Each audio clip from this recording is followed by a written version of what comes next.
Guess what we're making today? I scream, you scream, we all scream for ice cream. And in my household, they scream louder than a lot of other places. Remember when we used to use these? This isn't even hand cranked, it's electric. It was a wedding gift 34 years ago, and believe me, we used it at countless fairs and here in the house. And even in the winter, our middle son, Austin, loved to make ice cream, and we did it in the bathtub where we could clean up the mess easily. But over the years, to save time, we've come to something a little different. And that's today's small portable appliance. It has an insulated bowl in it that eliminates the ice and the salt. There's a little coolant in it, so it's really important you put that in the freezer and keep it chilled all the time, which is what I do in between batches of our favorite flavors of ice cream. So today we're going to use the more efficient way, but maybe not quite as fun way to make our ice cream. According to a recent survey, most Americans still prefer vanilla ice cream. Did you also know that ice cream, actually in the United States, originated at the White House when Dolly Madison introduced it and coined the name ice cream? Also, we Americans eat 21.5 quarts a year, but I think they consume 42 at my house per person. But we're dairy farmers. Today we're going to focus on butter pecan, and that's a favorite in our home. And one of the first ingredients in our butter pecan ice cream is going to be 1 1/2 cups of half and half. And after that, we're going to stir in some good brown sugar. And then we're going to put in 2 eggs. And last, when we're icing down our custard base, we will add the whipped cream and the vanilla. Come on, people. Now, where's butter pecan ice cream without the buttered pecans? And they had best be buttered in real butter. So I've already melted a tablespoon of butter in my skillet, and I'm going to add the pecans over here on my oven top, and we're going to roast those for about 5 minutes so they'll be good in our ice cream. The amount depends on how much you like nuts, I guess.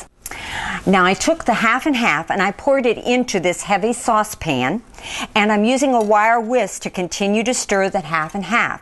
With milk products, you need to be careful to avoid scorching. You don't want to have burnt ice cream now, do you?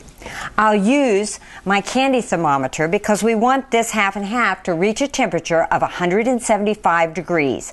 So as I'm whisking, I'll continue to check my temperature. Now that it reached 175 degrees, I'm removing it from the heat so that I can stir in the brown sugar until it's completely dissolved.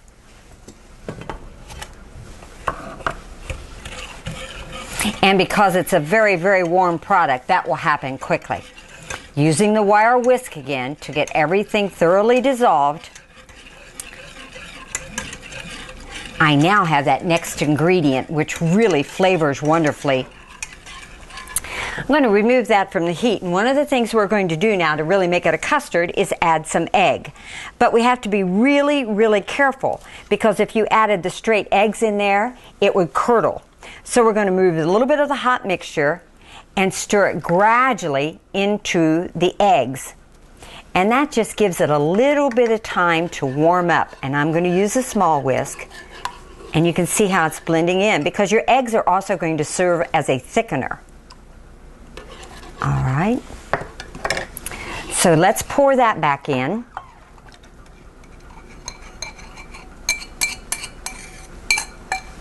Stirring again quickly. And now we're going to take it back to the oven. And then when this reaches 160 degrees, we're ready for the next step. So when this reaches 160 degrees, we're ready to cool it very quickly, and that's why I have on hand a bowl of ice water. And you put it down in there and you get it cooled and stir it for about 2 minutes, cooling it down. And after this cools down some, we are going to add the whipping cream. Oh, looks great already, and I can smell it. And the vanilla, and we're going to stir that in thoroughly. And now you got to wait a little bit longer. Sorry, but we're going to remove the pan, put some plastic wrap over the top of it so it doesn't form a skin, and we're going to have to chill this for about 8 hours. And then we'll be ready to really make the ice cream. So the wait is over, our custard base is thoroughly chilled, and now's when you're going to add those wonderful buttered pecans. I'm going to put some of those in there now and move over to my super duper little ice cream freezer, which has been thoroughly cooled in my freezer. It's so cool that you can't hear any of the coolant move on the inside. Put the lid on. Turn it on and wait to see what happens. So today I would really like to take time to say thank you to our cow here for bringing ice cream to our table. And here we have the butter pecan.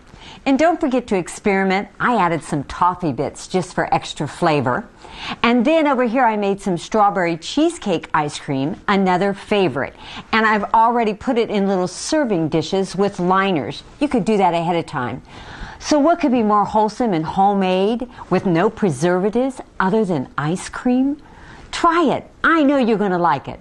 Whether it's in my family and consumer science classroom, at home with my family and friends, I try to remember special ingredients that flavor all home cooking really are caring and sharing. Down the Road is brought to you in part by Prince Agra, makers of Omnigen AF, advancing animal nutrition for healthy animals, and Woodruff Enterprise of Springfield, Ohio,